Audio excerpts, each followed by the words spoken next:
नमस्कार, स्वागत आहे तुमचे अजून एका छानशा रेसिपीमध्ये। तर आज आपण करूयात चमचमीत आणि झणझणीत अशी ओल्या पावट्याची उसळ। काही ठिकाणी त्याला वरणे सुद्धा म्हणतात। ही उसळ आपण छान असा ताजा मसाला तयार करून करणार आहोत। रेसिपी करताना खूप टिप आणि ट्रिक्स सांगितल्या आहेत, त्यामुळे रेसिपी स्किप न करता संपूर्ण पहा। आणि अजून जर का चॅनलला सबस्क्राइब केलं नसेल तर सबस्क्राइब पण जरूर करा। ओल्या पावट्याच्या उसळीसाठी मी इथे अर्थातच अर्धा किलो ओले पावटे घेतले आहेत। पावट्याच्या शेंगा सोलून हे एवढे दाणे पडले आहेत। आणखीन त्यामध्ये घालायला 2 वांगी सुद्धा घेतली आहेत। आता आपण एक मसाला करायला घेऊ। त्यासाठी इथे मी कढईमध्ये पाववाटी सुके खोबरे घेतले आहे आणि ते छान आता भाजून घेणार आहे, अगदी गुलाबी होईपर्यंत। खोबरे छान आता भाजले आहे आपले। आता ते आपण काढून घेऊ।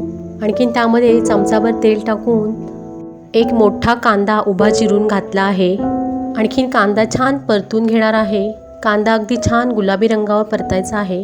कांदा थोडा परतत आला की त्यामध्ये 1 चमचा पांढरे तीळ टाकायचे आहेत। आणखीन आता मी त्यामध्ये 10 ते 12 कोथिंबीरीच्या काड्या घातल्या आहेत। ह्या कोथिंबीरीच्या काड्या अगदी कोवळ्या आहेत। आणखीन आता त्यामध्ये अर्धा चमचा जिरे घातले आहे। या वाटपामध्ये कोथिंबीरीच्या काड्या नक्की घाला, म्हणजे या उसळीला अगदी सुंदर अशी चव येते।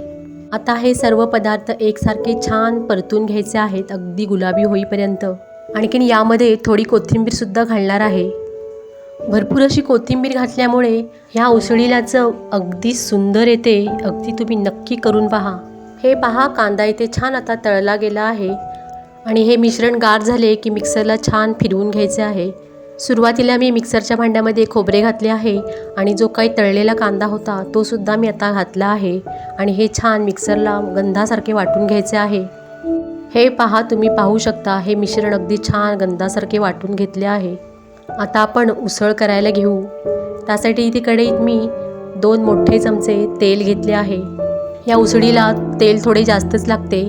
आता त्यामध्ये एक मोठा बारीक चिरलेला कांदा घातला आहे आणि तो छान गुलाबी होईपर्यंत परतून घेणार आहे। कांदा थोडा परतत आला की त्यामध्ये थोडी कोथिंबीर घालायची आहे। आता तुम्ही म्हणाल सगळ्यात कोथिंबीर, पण तुम्ही ही कोथिंबीर नक्की घालून बघा, त्याने नक्कीच ह्या उसळीला चव छान येते। आणि कोथिंबीर आरोग्यासाठी चांगलीच आहे। तुम्हाला जर कोथिंबीर आवडत नसेल तर नाही घातली तरी सुद्धा चालेल। आता त्यामध्ये मी 1 चमचा आलं लसणीची पेस्ट घातली आहे आणि चवीनुसार अर्धा चमचा मीठ घातले आहे। पाव चमचा हळद घातली आहे आणि आता छान परतून घेणार आहे। आणखीन आता इथे 1 मोठा चमचा कोल्हापुरी कांदा लसूण मसाला घातला आहे आणि अर्धा चमचा काश्मीरी लाल मिरची पावडर घातली आहे। आणि हे सर्व आता मिश्रण मस्त परतून घेणार आहे तेल सुटेपर्यंत। हे पहा, आता कांद्याला छान तेल सुटले आहे। आता त्यामध्ये आपण सोललेले पावटे आहेत ते घालायचे आहेत। पावटे थोडे चवीला उग्र असतात, त्यामुळे ते छान परतूनच घ्यायचे आहेत। अगदी त्याचा उग्रपणा जाईपर्यंत छान ढवळून घ्यायचे आहेत। हे करत असताना गॅस अगदी बारीक ठेवायचा आहे। आणखीन कोथिंबीर भरपूर घातल्यामुळे याचा उग्रपणा थोडा कमी होतो, त्यासाठीच मी कोथिंबीर खूप घातली आहे। आता यामध्ये गरम पाणी घालायचे आहे।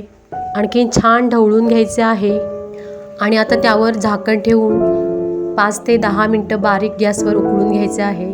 हे पहा, गरम पाणी घातल्यामुळे उसळीला तर्री एकदम छान आली आहे।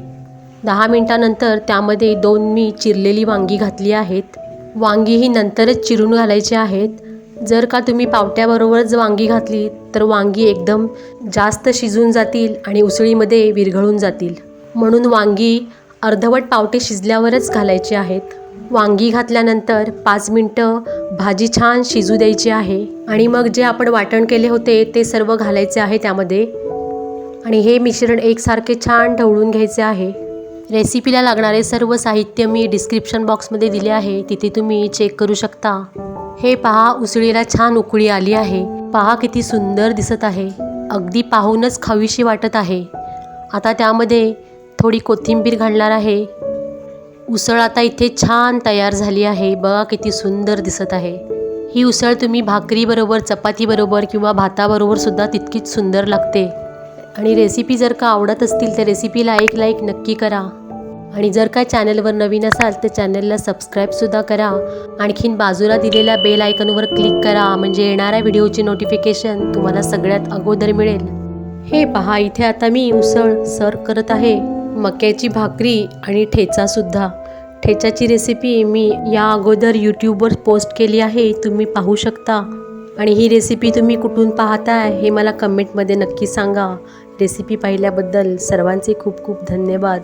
आता भेटू पुढील रेसिपीसह. तोपर्यंत नमस्कार.